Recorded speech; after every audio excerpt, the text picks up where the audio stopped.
Bog svima, ja sam Zoran Majstorović. Na bubnjevima Francesco Vatovac.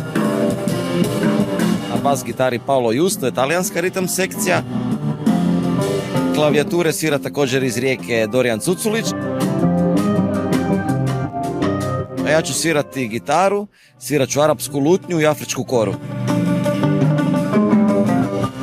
Svirati ćemo nešto od moje originalne glazbe. Krajem protekle godine mi je izašao album koji se zove Oramaj, koji sam snimio sa sekstetom, to je baš onako više jazz album. Surađujem sa saksofonistom Vaskom Atanasovskim, planiramo izdati album do kraja godine. To je jedan od novih projekata i stalno se nešto novo radi, tako da evo, ja svakako uživam u tome, u novim suradnjama i novim projektima.